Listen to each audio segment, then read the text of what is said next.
Welcome to a new episode of the Fresh Bunch podcast. My name is Mike. Today we have in the podcast room, we have the great Mimi Pacheco back in person. She's missed a couple of them. We've got the wonderful, incredible Ryan Black and the amazing 1 million views on an Instagram post, Joel Serrano, the greatest of all time. That is really incredible. But let's not take away from our amazing guest today. So our guest today is the very amazing and creative Sullivan Owen. Woo! Welcome. Thank you for having me. Very excited to learn about your business. You started out as a florist, right? Yeah. You were a florist for 15 years. Yeah, long time. And then you made a change. You made a turn. Yeah, I still, I'm sure we'll get into it a little bit more. I still consider myself a florist. I still have some private clients and things that I work for. I do flowers for the Vase website and photos all the time. Mm-hmm. I arrange mostly for the cats, because my husband and my father, who live with me, don't really appreciate the arrangements anymore. But I do get asked that a lot. Am I a ceramicist now, or am I a florist? And I kind of consider myself still a florist that makes vases. So fun. Is that what it's called, a ceramicist? Mm-hmm. I think so. I mean, that's awesome. Depends on the material. Yeah, I guess. Sure. Like it's more common maybe in Europe to call yourself a potter.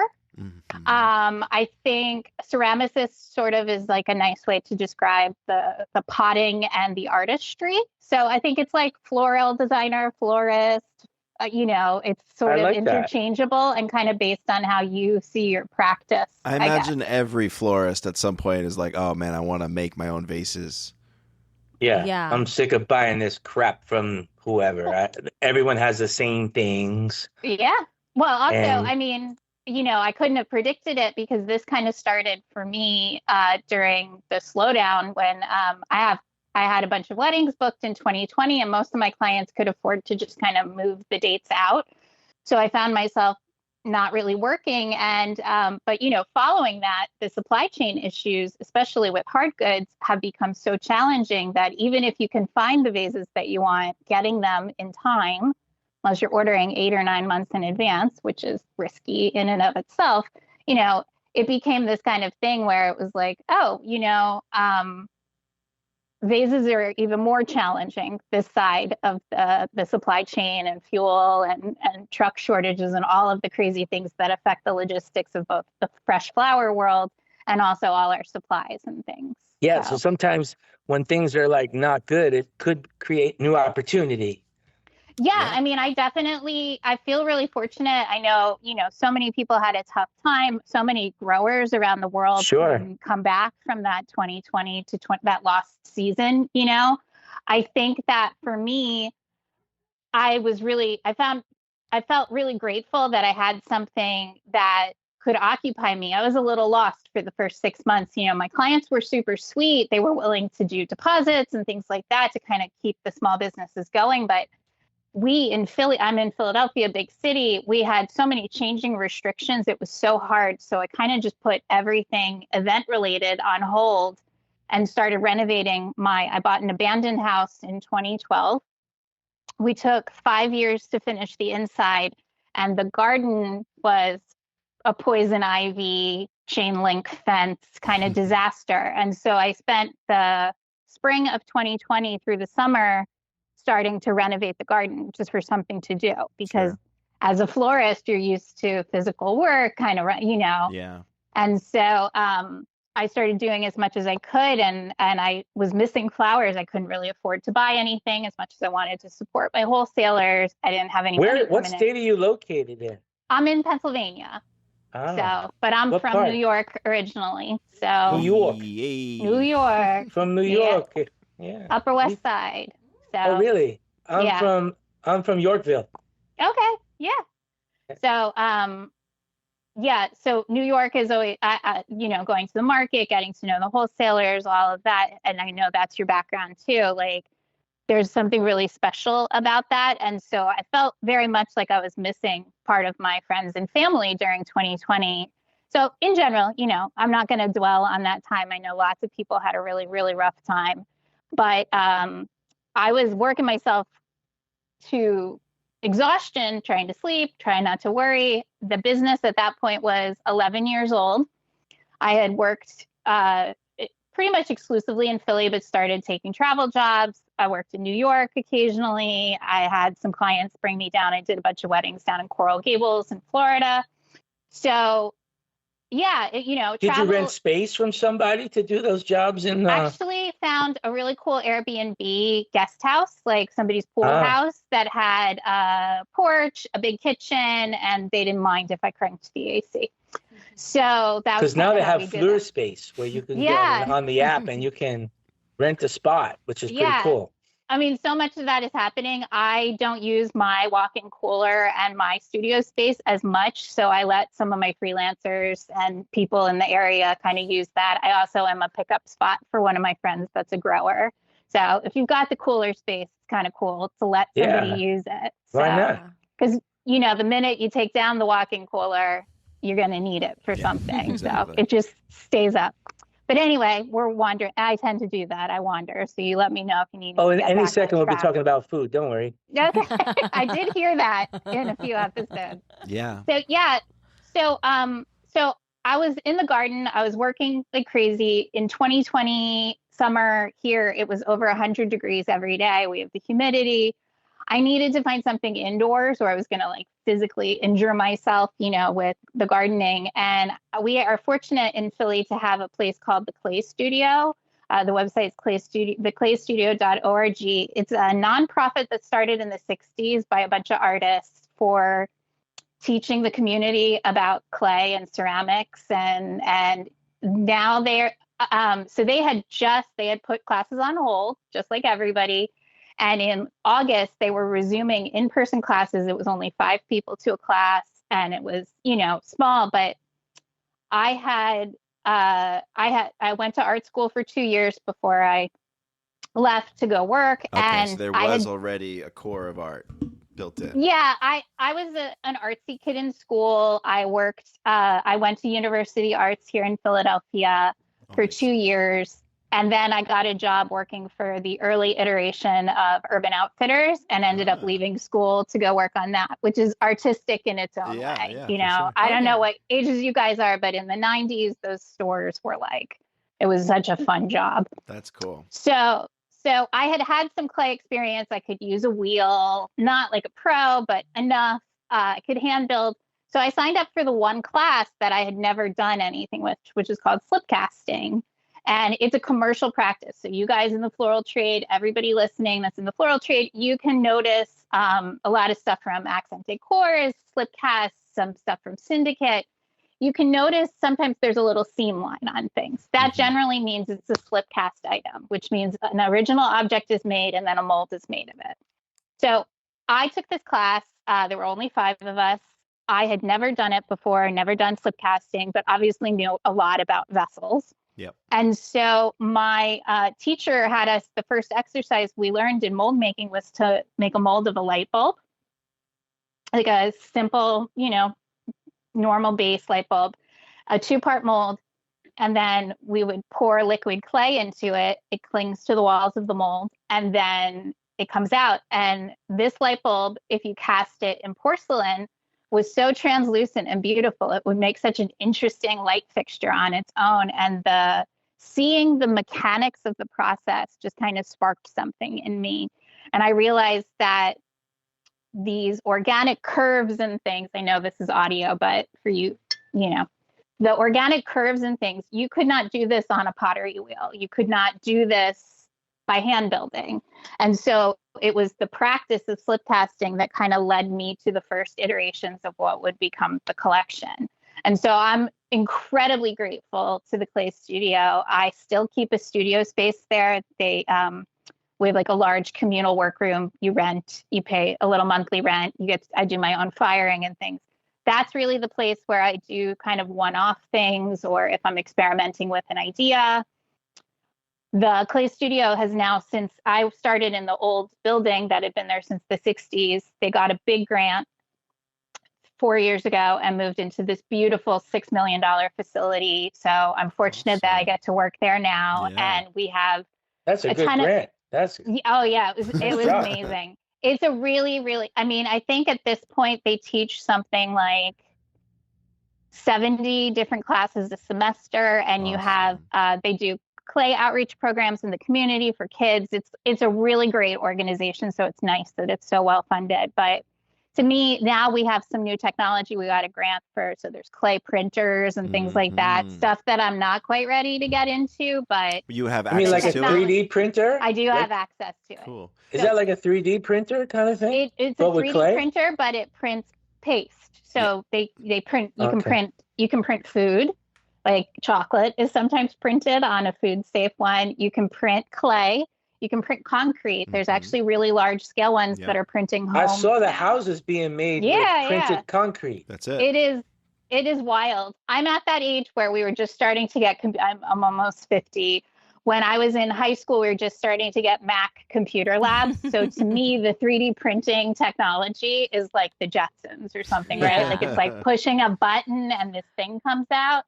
And so to me, who's sort of an analog person who kind of learned the technology as I got older, to me, it's still kind of amazing. So Michael, I'll show you guys, I have a 3D printed piece. I can show you guys, this is how I make the first versions of the vases. Wow. So I actually have a lab in the basement full of different 3D printers that I had to learn to use, to service.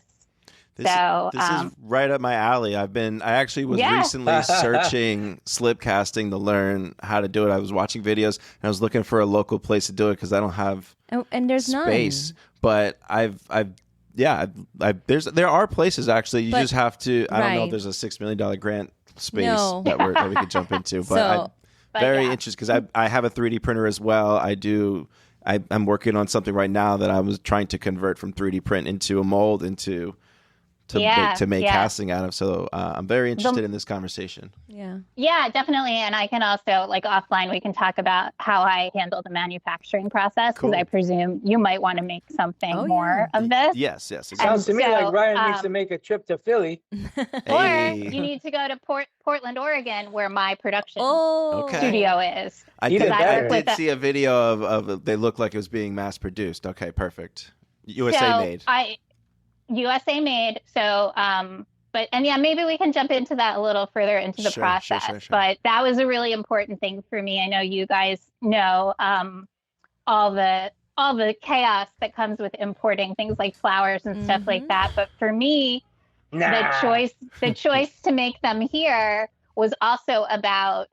It wasn't to please, I would win $1 million if I knew the tariff thing was coming and all of that. But it was sort of like, well, there's so many talented people in Philly. There's talented people. And this is a manufacturing aspect that we can do here.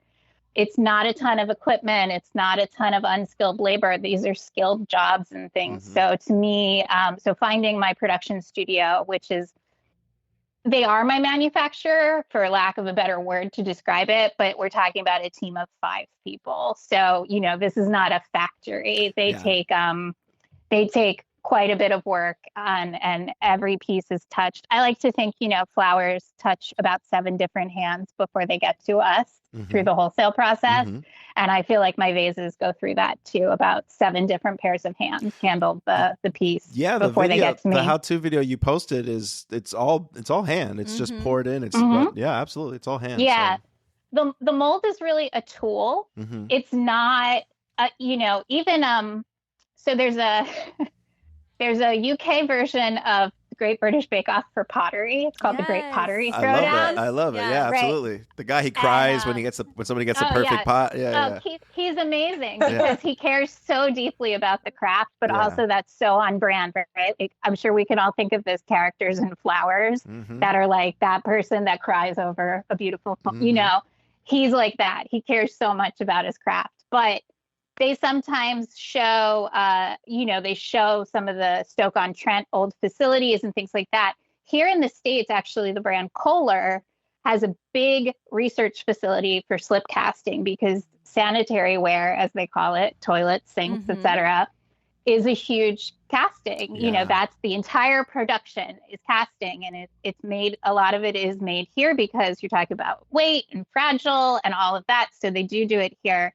So actually that might be worth Googling for you, just because you're so interested in the process. They do a ton of innovation on how they cast like a solid toilet and things like that. So very cool. Not as pretty as the vases, but really an interesting. It makes sense. Yeah. Yeah. So I think, as a florist, we sometimes get into the weeds when you're like dissecting flowers, right? Like you shop wholesale, certain farms, the people and all of this. So I feel like I wanted some of that in the vases, like by being able to introduce you guys through social video and things to the people at the facility that are working on these. It helps give a little context. Like when I run out of stock, it's not because there's a problem in the big factory overseas. It's because we're relying on 5. Now they just hired a couple people. So let's say like 8 different people who are making different aspects of the process.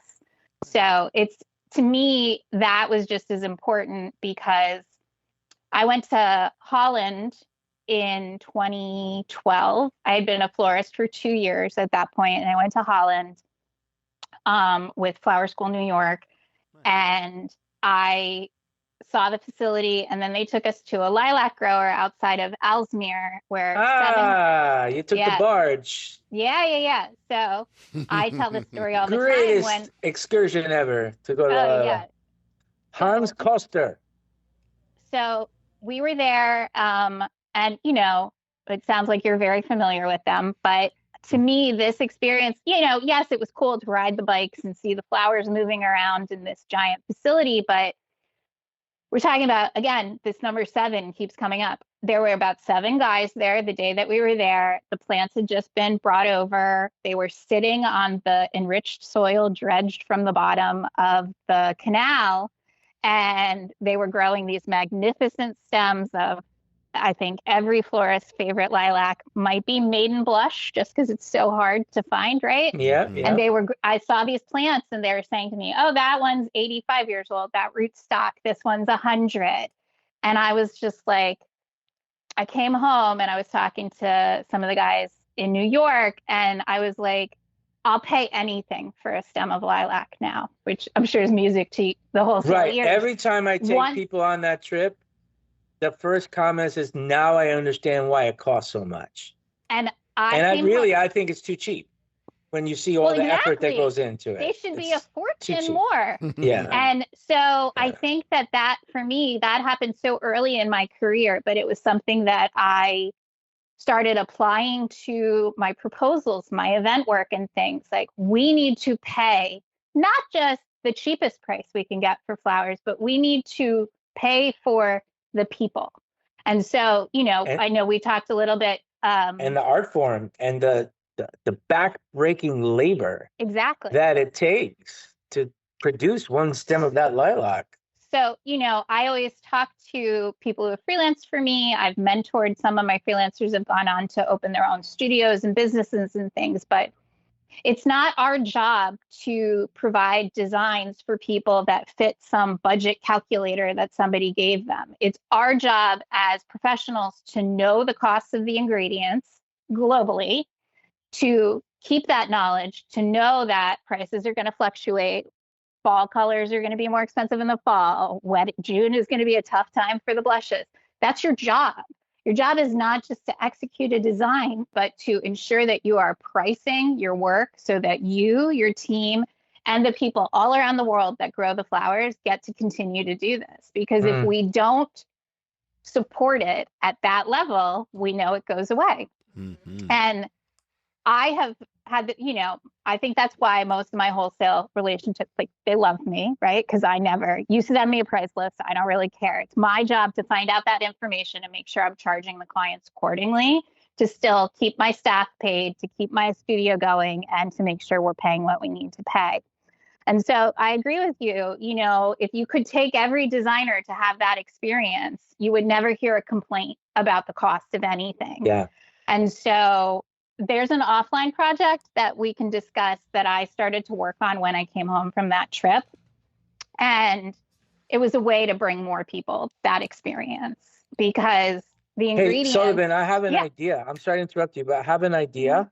Mm-hmm. I think that we should give the website address now, so people can kind of look at what you do, because I'm just looking at the screen here, seeing some of those cool vases you have. One looks like a paper bag that got tied, like, you can't describe that. So I think people should be listening to the podcast and looking at your website at the same time. Would that be all right? Yeah, absolutely. Brian, is that okay? Yeah, absolutely. Yeah. It'd be fun, though, to listen to you try to describe it, because it is an organic shape.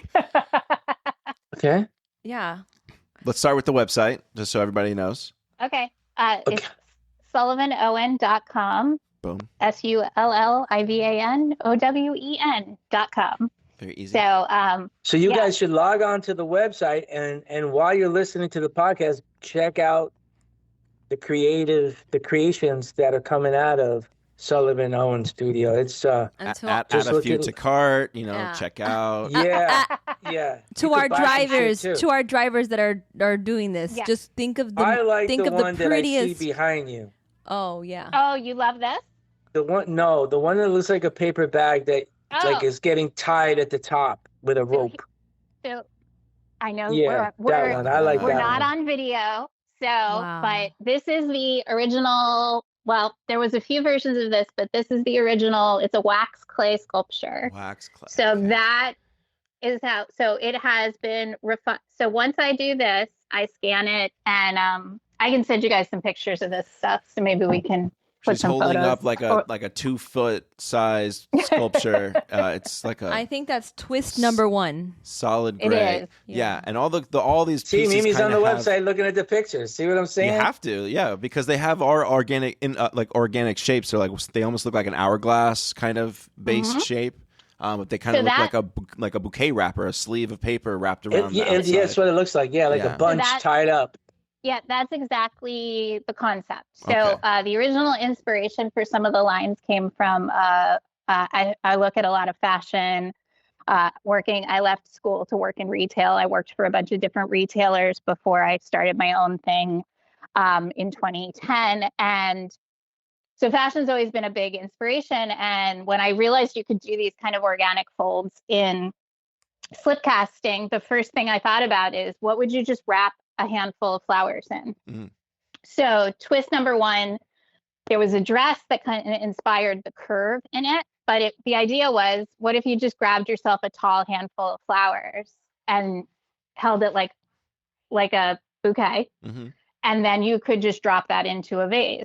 And that's what this vase is. If anyone wants to check, there on the website, there's a video. You can literally drop flowers into it. My favorite video. I keep refreshing it because she takes 10 stems of dahlias, beautiful white dahlias, Mike, and she literally just drops it, and they arrange themselves. And is it played in reverse? Are they tricking us? No, it's just boom.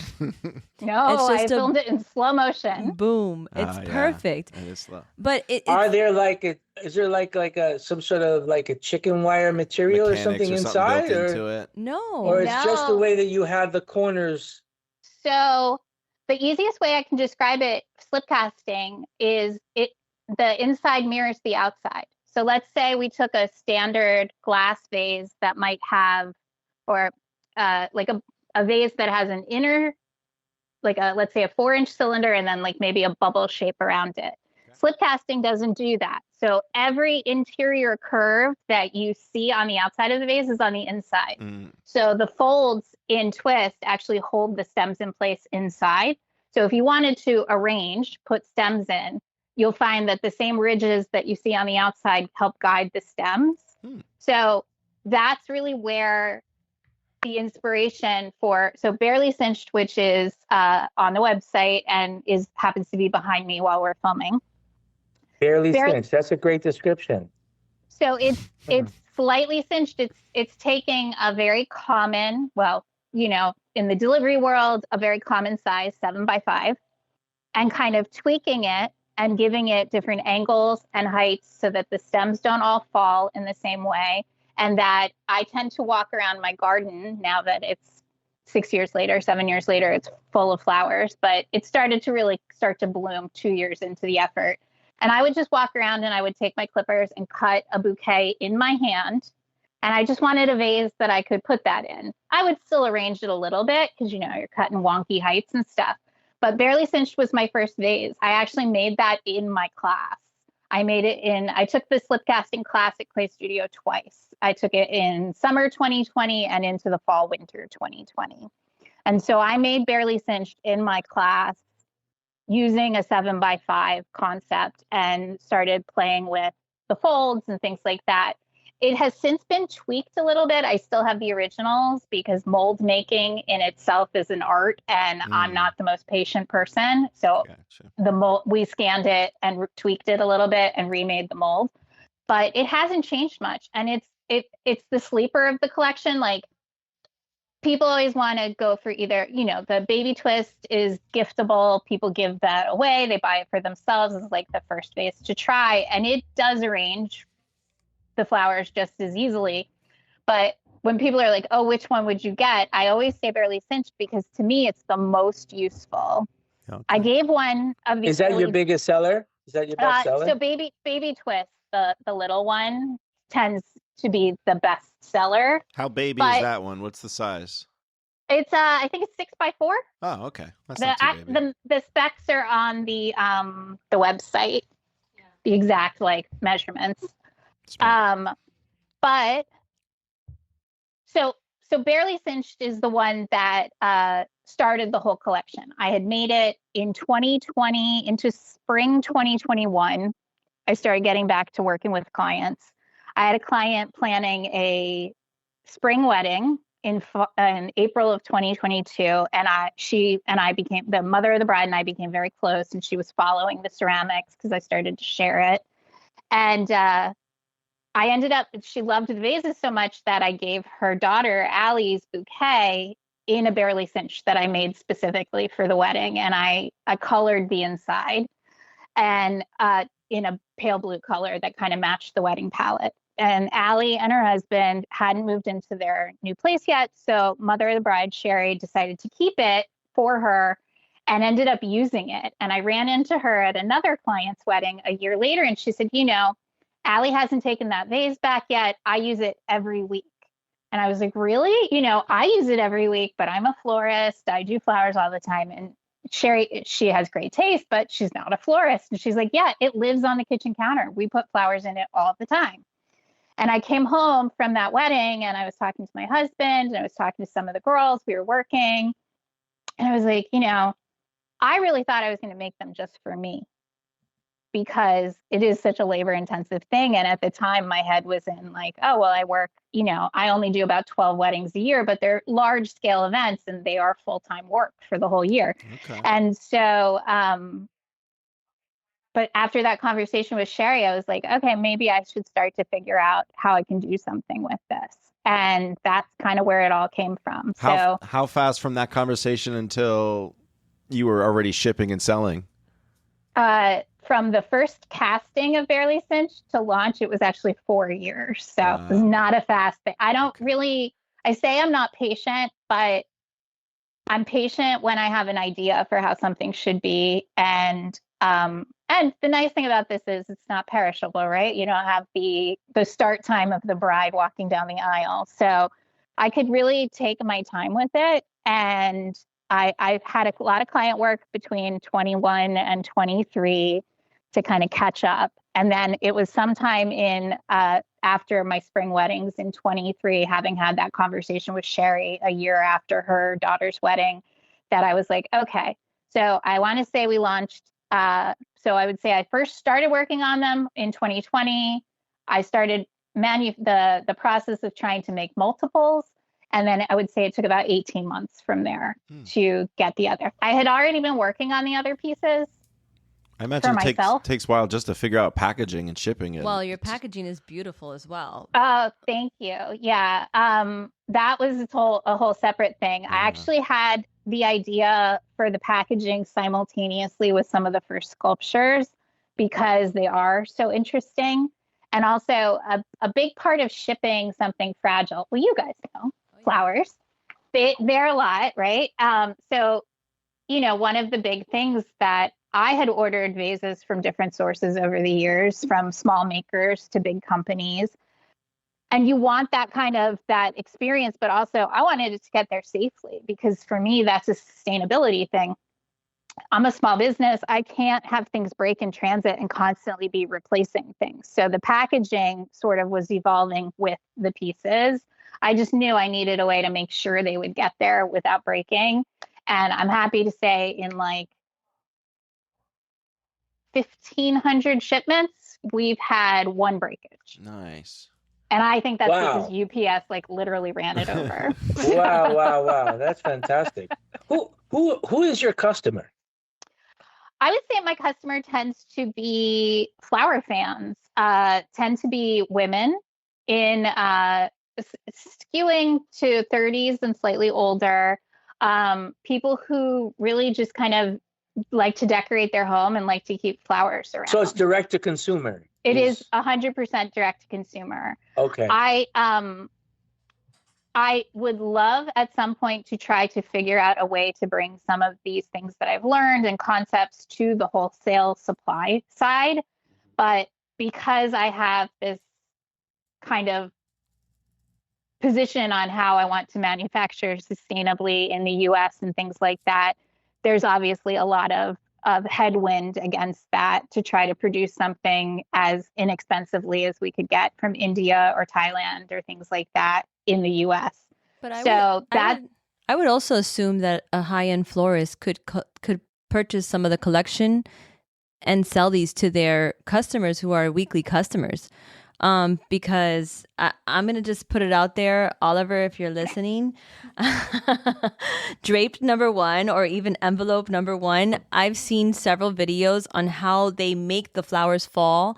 And there's something about having, like you said, a nice piece that you're going to come home weekly to, you know what I mean? Like you can arrange yourself, but it's just, they're gorgeous. Yeah, you don't even have to put flowers in them. You just have them as a sculpture. You just have it as a sculpture. I could put anything in there. Yeah. Well, it's really funny. Myself, my 11-year-old niece who lives a few hours from me, who has all the vases, and my Minu out in Oregon, who runs the manufacturing studio, we all use envelope as like a desk organizer. Yeah. Well, I don't know the size of envelope, but it is, it's made for short stems. It's in the... Here's one, Mimi. She's holding it. Oh, there you go. Mike, it's perfect because you can start up tall. Everybody has those talls, and then draped. I just keep picturing a bunch of those beautiful Manuela delphiniums inside there. They just What's the largest piece in the collection? So that would be drape #1, which Mimi's looking at now. It was physically incredibly challenging to make, so we actually only could make 20 of them, and the mold broke, which is something that sometimes happens in casting, and we could not make another one. It just wasn't feasible. So that vase is really special. I have a handful left heading into the holiday, and then I think it will be gone. It's an investment piece. Yeah, it's $2,800 compared to $650 for the twist #1. So it's a big price leap. I made it for myself. To be honest, some of I made it because I grow tree peonies. I have almost 100 different kind of rare peonies in my garden, and they will test your patience too. It's taking 7-8 years to give you a flush of flowers, but the flowers are so huge and some of the stems can be really short. So I wanted a vase that could kind of let them all shine. And that was why I made that vase.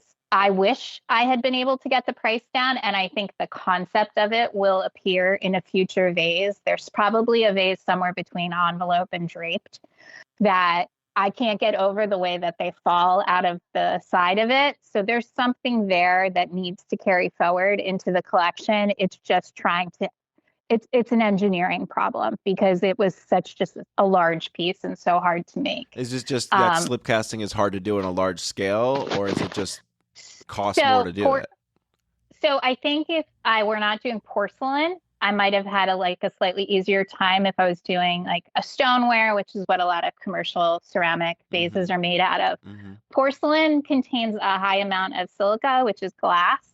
So it's what gives it that beautiful translucent sheen to it, but it melts in the kiln and it melts a little bit more than a standard ceramic. So what was happening specifically to the draped vase, because you can see it's kind of upright in the kiln, some of them went like this and they became so unstable that they actually can't stand upright and things like that. So that's something I'm grateful for working with such a small manufacturer, because we could kind of roll with it and figure it out and problem solve it.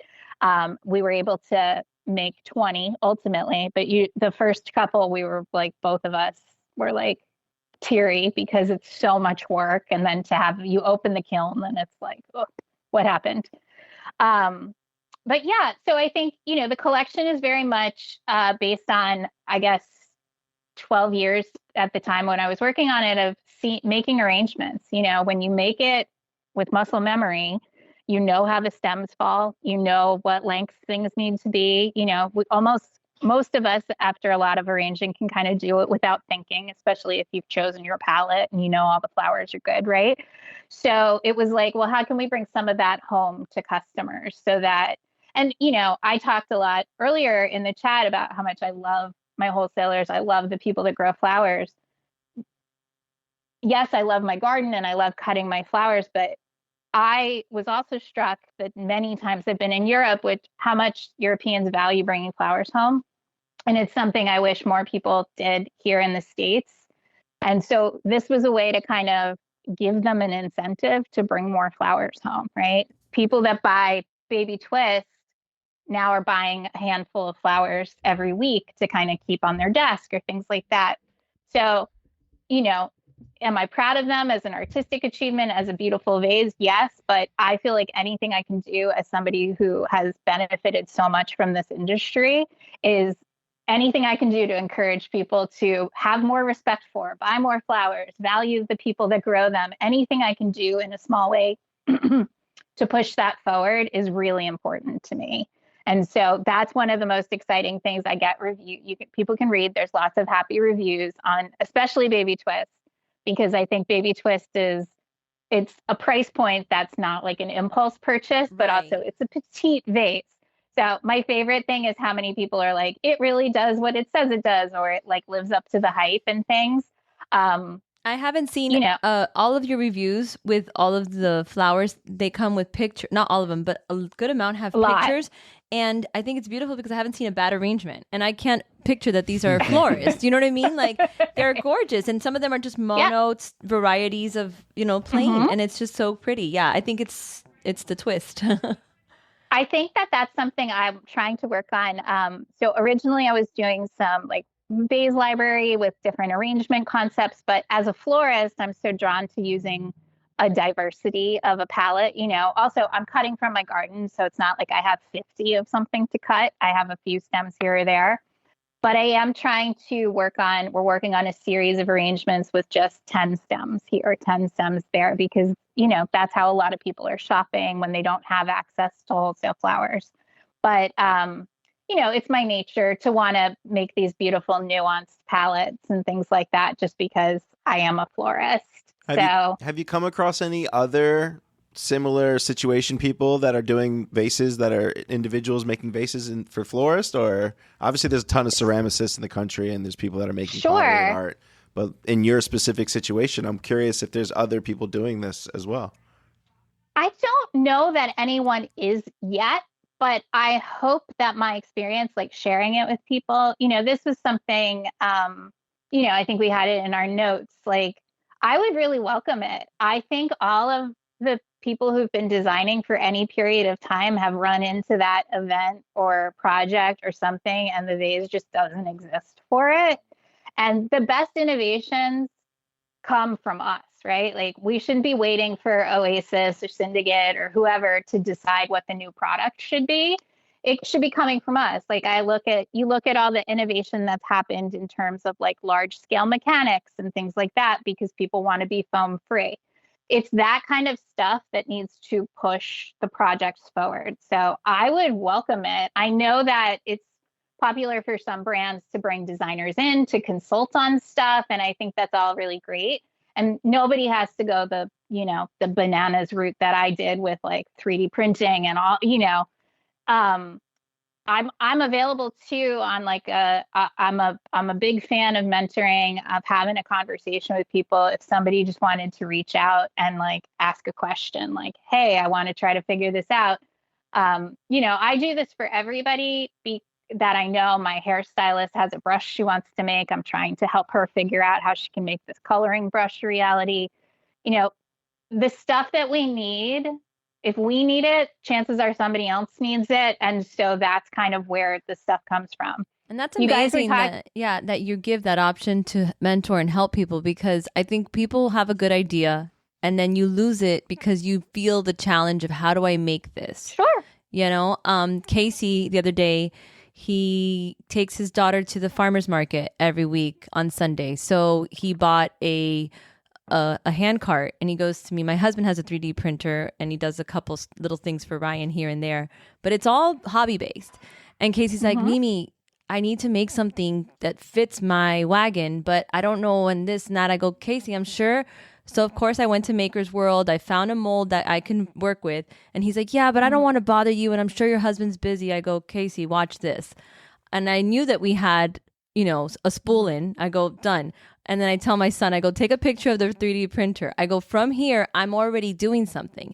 What I don't have is like, I don't have the idea yet. But I think so many people have that challenge, but they lose hope, So having a mentor and that's going to push you is huge. I think that's actually one of the biggest things that people miss, that coach, Well, I think that goes back to what I was saying about like my age and things, like this idea that you can just have this thing in your head and then go downstairs a few hours later and it has been spit out by this little machine, is really a hard concept to get your head around. I have a lot of friends who are artists. Philly has a huge art community. We have had a lot of art schools and things in the area.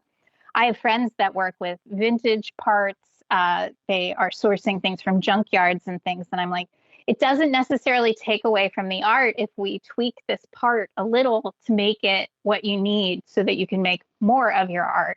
I think that, this is something, because I talk about 3D printing, I think sometimes people think the vases aren't handmade, but I go from these hand-built sculptures to a 3D scan. The reason that the 3D modeling works is because clay shrinks. So if I make the exact size of the vase that I want and I send it for mold making, it's going to come back 12 to 15% smaller. That's not great when you have this idea of how many flowers it's going to hold.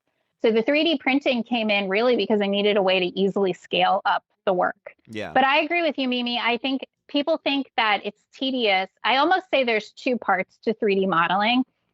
There's the idea.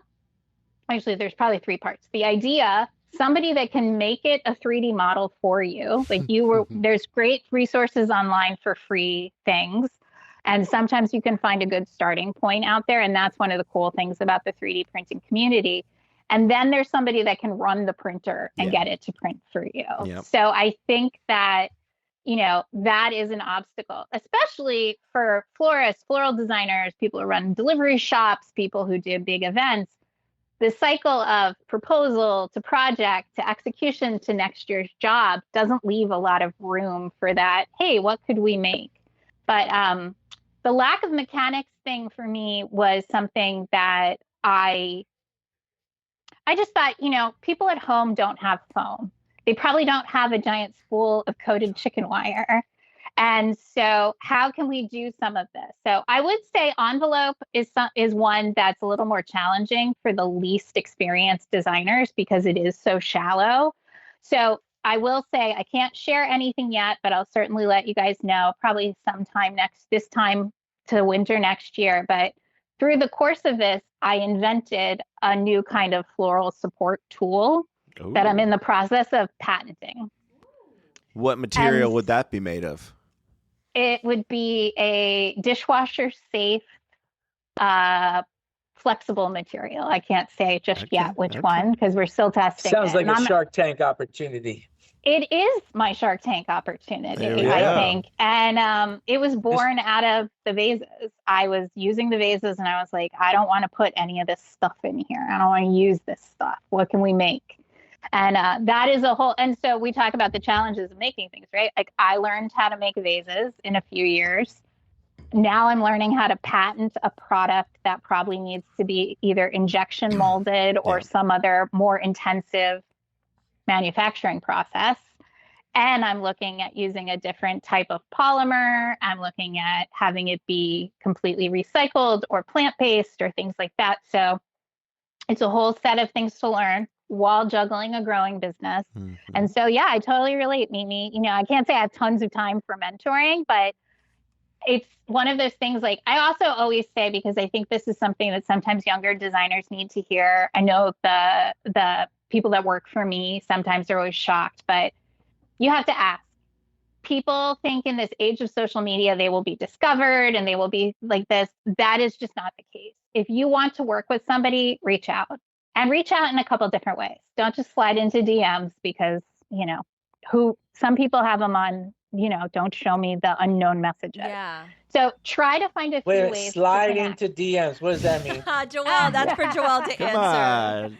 Joelle. Slide into DMs. I thought you were more. I thought you were more. You know that. It's just like direct messaging someone on Instagram that you don't connect with. That you don't know. You slid into it. Yes. I didn't know. Oh, it's people you don't know. Yeah. Okay. But like when Joelle sees a girl he likes on Instagram, he'll slide into her DMs. Slide into it. I get it. Or they slide into his. More often. Should yeah. be. I imagine it's more. He got 1 million views. He's going to get a lot of slides. A lot of slides. We do have to. That is a goal for us. We've never actually had a video hit 1 million views, so that's amazing. Congratulations. Shout out to Mimi, director Mimi. Give her kudos as well. No, but wait, this was a video that nobody wanted to make. My son sent me something similar, and I said, "Oh my gosh, we have to do this, but in flowers." And I came up with the concept and the wording.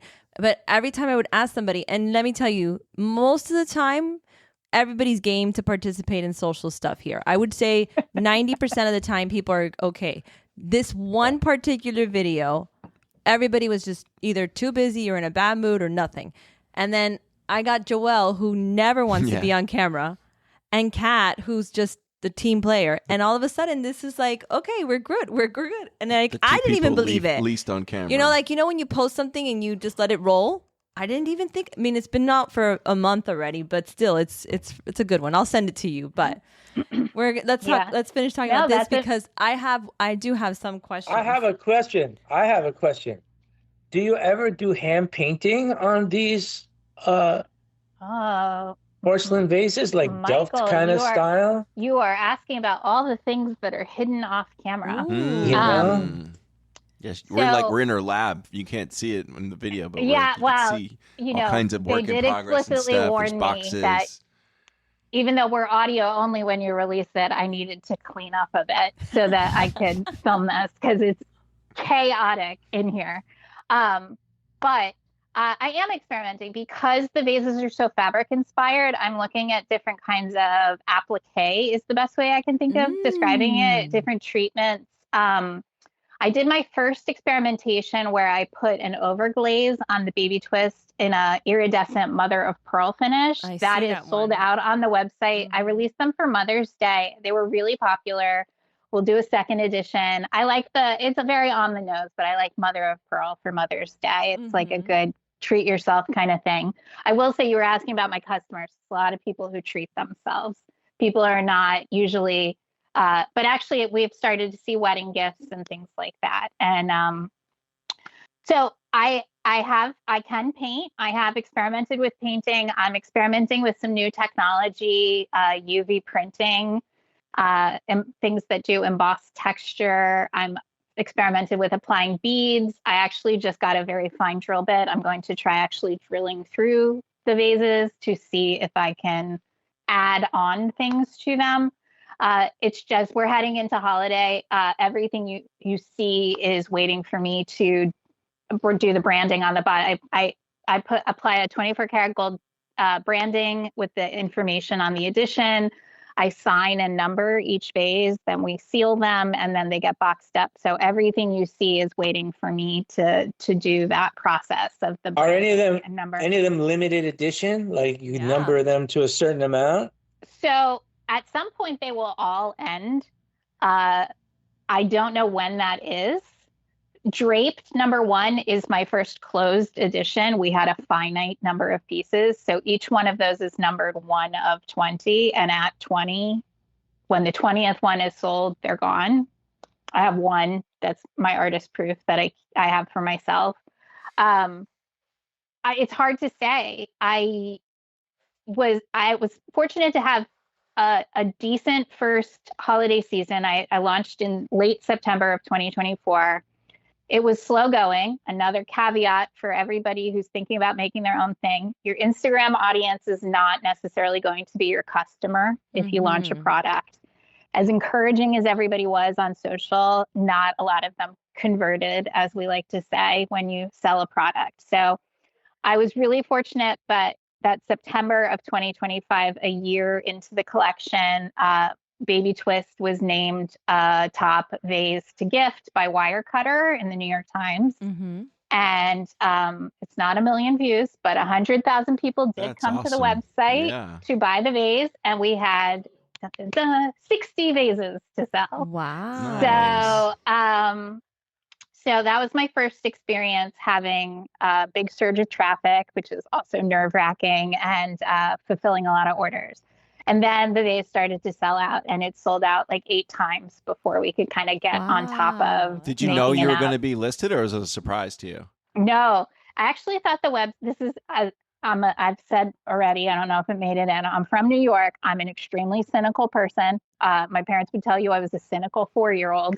I thought somebody was attacking my website. Yeah, it was a scam. It didn't actually say, right. It didn't actually say that it was coming from the New York Times. Right. So it just was this like flood of crazy traffic. And I was like, oh my God, my site's being attacked by bots. Right, some horror thing.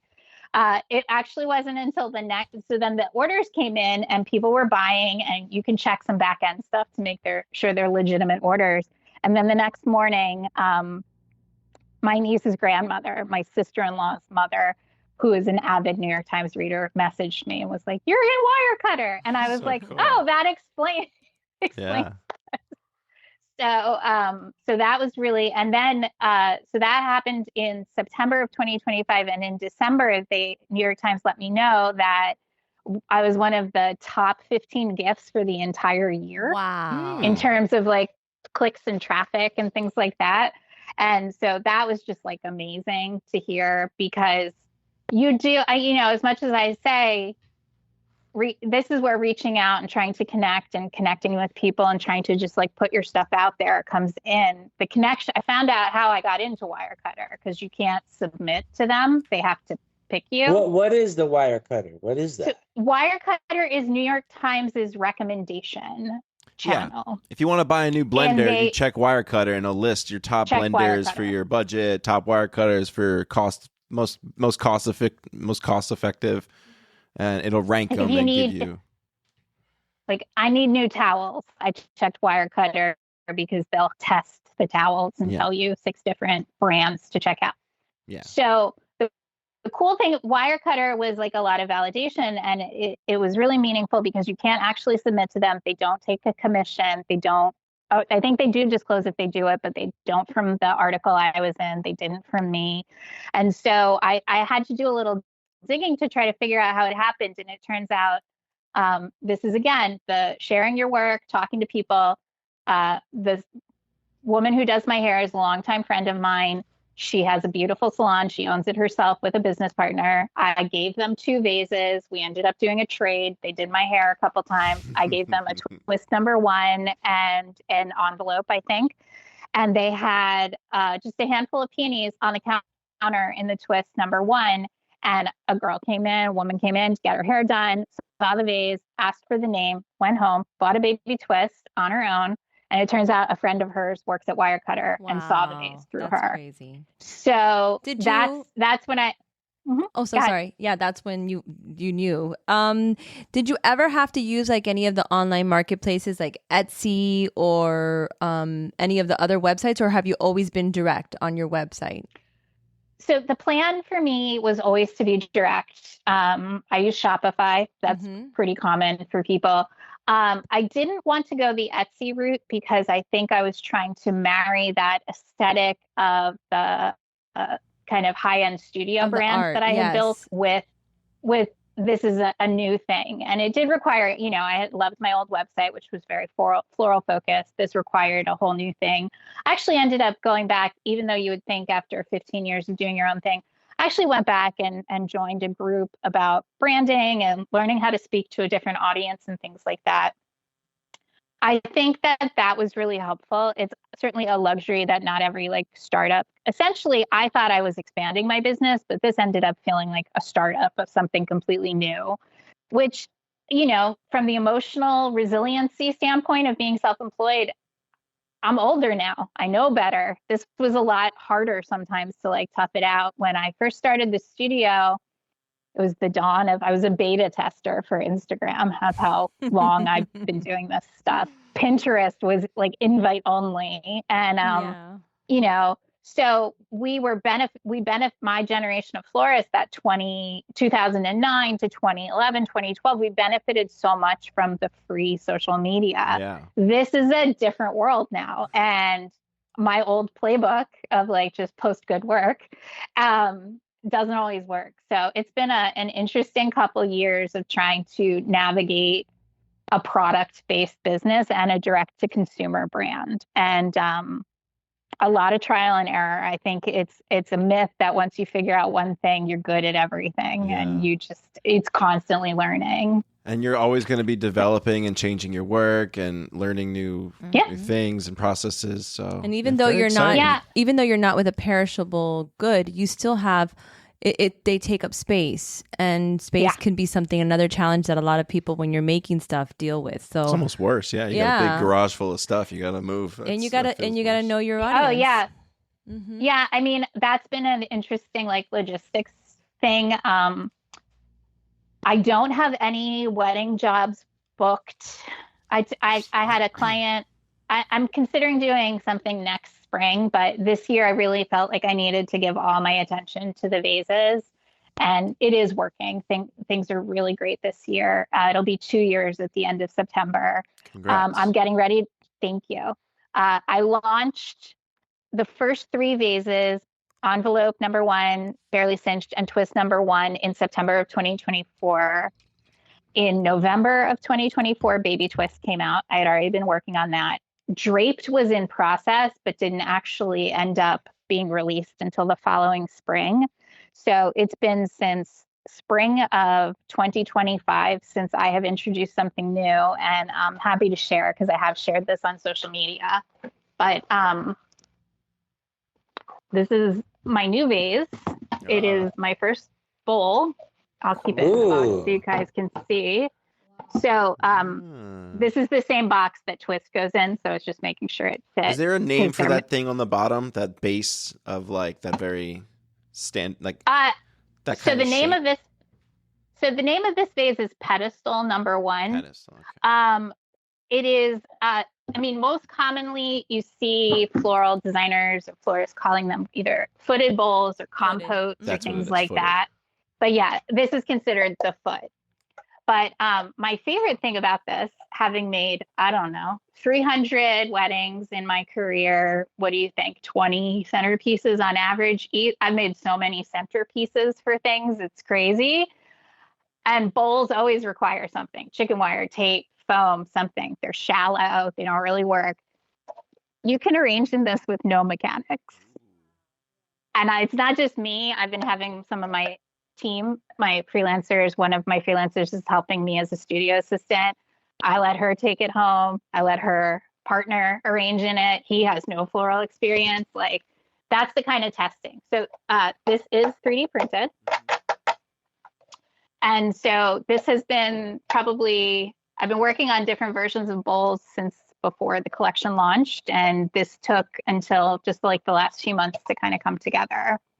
So it'll be out. We're working right now, so it's actually going. How do you get the 3D printer to do all those twists and turns and stuff? That's really cool. It's a contour machine, so it actually moves around. Oh.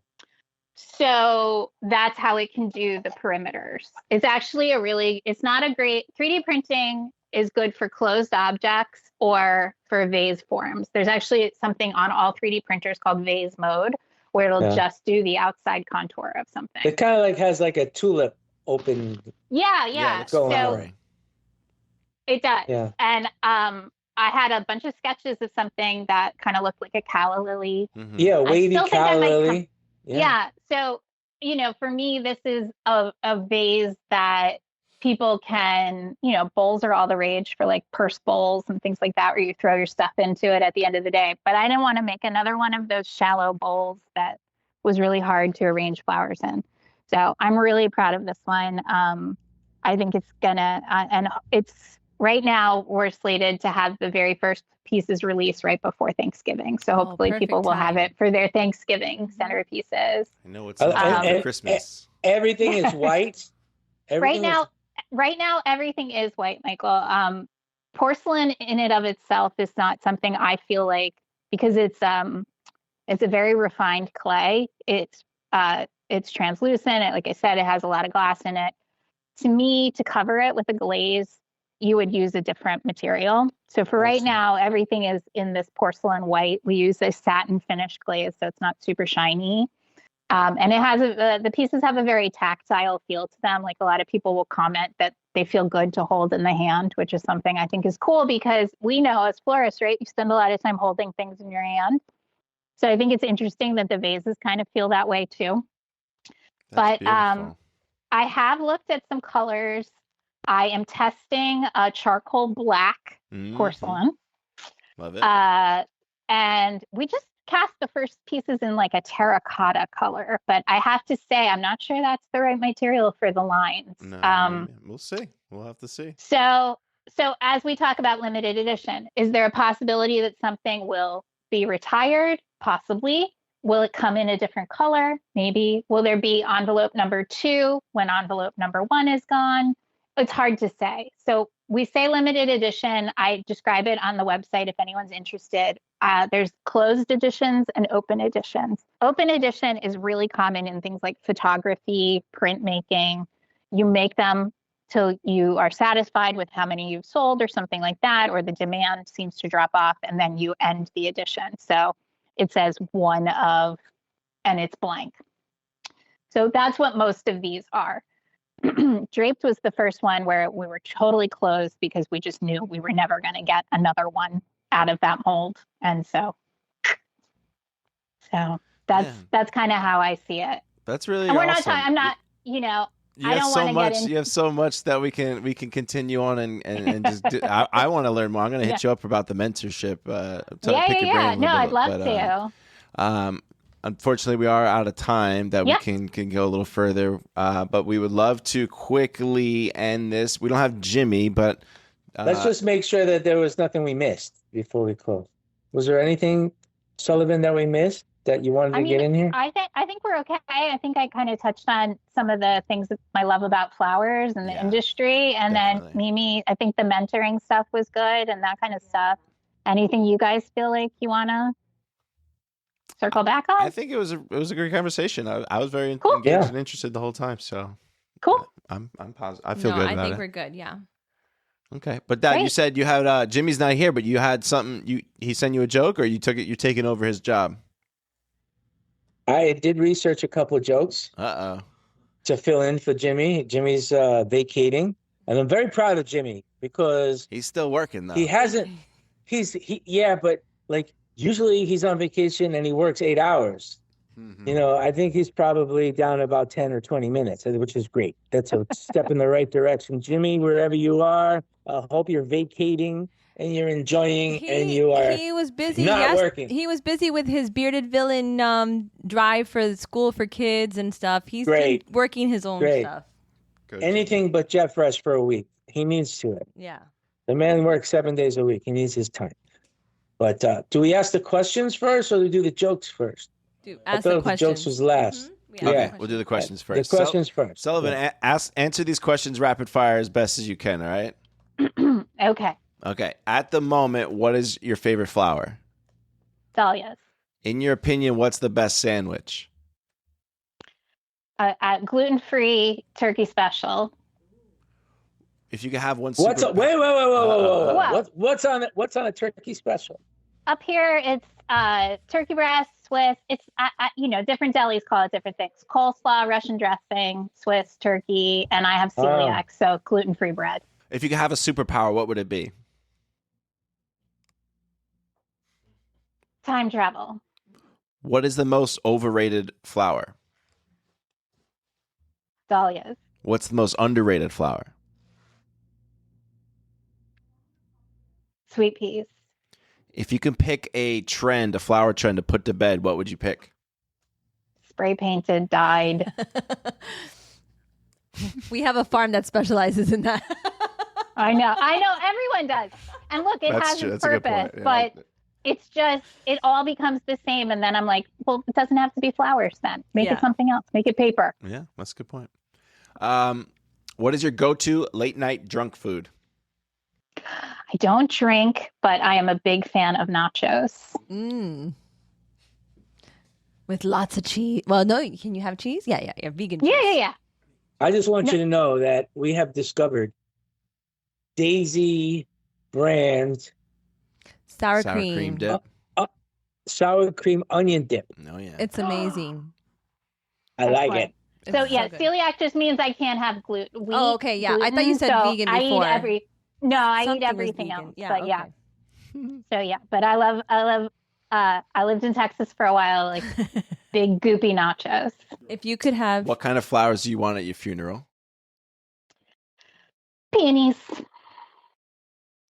If you could have lunch with anybody alive, famous, a historical figure, who would you have lunch with? I was fortunate in 2013 to have lunch with Martha Stewart, and I actually think I'd like another crack at that because there were a lot of us, but I happened to sit next to her. But she was a lot of fun to talk to. We need to get an envelope in her hand for real. She has a few of the vases, actually. Yeah, that's nice. Cool. So, is that confirmed? You sent them to her, or how do you know? A friend of mine. So I was fortunate to be in the magazine a couple times early in my career. So I shot at the old studio, and a friend of mine is still very friendly and brought her a set when they first launched. So cool. I got some very, very warm feedback. I wonder which one of her houses is it in, right? Like, I actually don't know. So, but yeah. So yeah. It was a lot of fun to get them into her hands, and the feedback she sent was really sweet. So, okay, last question. Can you suggest a future guest for the show? My friend Jean from Florist Temporas is a local grower. She has some of the best taste in flowers I've ever seen from somebody who grows them. She grows like they're already arranged. Wow. She's a really, really lovely person. She's in the Philly area. Philly? She's about an hour from Philly. And she has amazing taste, and she knows how to grow with a designer's palette in mind. I like that. It's really impressive. Okay. Very cool. We'll check her out. Thank you. Yeah, of course. All right, let's hear these jokes.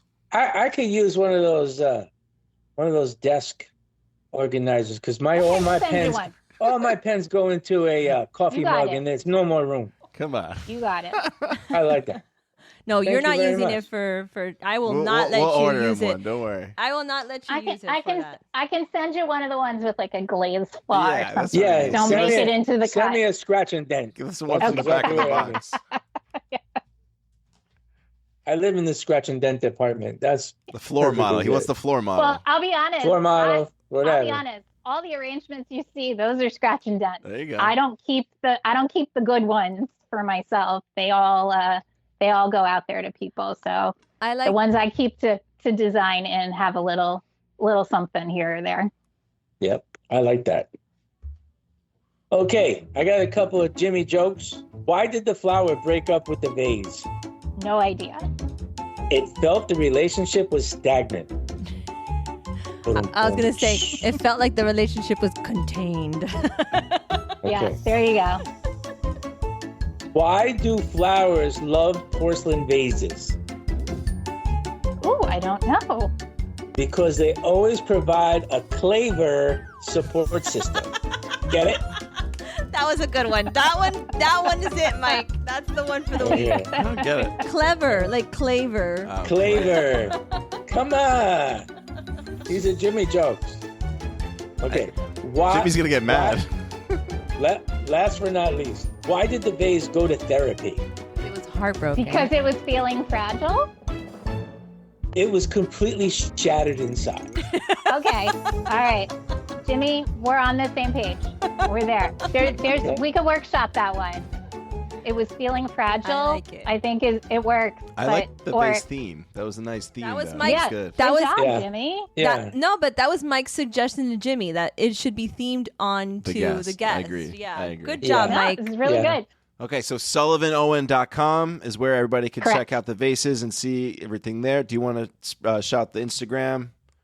Instagram is at Sullivan_Owen. Perfect. I am there. I have my whole career is there. So like I said, I was a beta tester for Instagram. So if your thumb's feeling fresh, you can do a deep dive back about 14, 15 years now. So, but yeah, thank you guys so much for having me. This was really fun.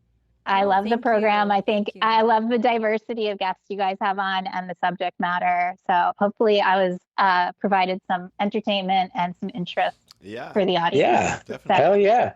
And then hit me up if you're ready to make your first jet fresh vases. And to all our florists out there, make sure you check it out. I think this is something that you can use for your high end. This is a great Christmas gift item. And just let her know that you got it from the Fresh Bunch. Anybody wants to send Mimi a what is it? A twirl? A twist? I want a baby twist. Mimi, we can get you guys. I got you. Yeah, but we want somebody else to I'm going to buy it myself, you guys. This is just like what she said. This is self-care. I love that idea. I'm going to buy my own. Don't worry. I know we're wrapping it up, but just to piggyback on what Mimi was saying, I think that if you have client homes that you service, things like that, if this is a vase you steer your client towards, then it's easy to recipe, it's easy to refill. Also, if you have lobby work, things like that, as somebody who's done that work, these are easy enough to change out each week. All right. Yeah. But thank you guys so much. I want to tell you that me as, a business owner, as somebody who likes to send gifts to people we do business with from time to time, this is not only a great gift, but it's also a very practical one. So, if you're sending a gift to somebody else in the flower business and you don't want to be cheap, you want to send something substantial, something, that's numbered, that's kind of limited. It's something that's made with a backstory, it's not coming out of some crazy fast moving factory. This is a great direction to go. Beautiful. I think so. And I'll tell you, having done delivery flowers for so long, we handwrite beautiful note cards in a lovely envelope. We provide a little vial of liquid flower food for everybody. So I've done this stuff too. So I try to make the customer experience. So if you're sending a gift, they'll get all of that too. Beautiful. So, all right. Thank you guys. Thank you so much. All right, thank you very much. It's been another great episode of the Fresh Bunch podcast. I want to thank Sullivan for being our guest today, the great Mimi Pacheco, the wonderful Ryan Black, and the 1 million views, Joel Serrano. Wow. We should have what's the name of the guy who does the boxing announcement? Bruce Buffer. Yeah, we need him. 1 million. I wonder if we can put to that. We got you. Yeah. Thank you so much. Bye, guys. Thank Thanks, you. Guys.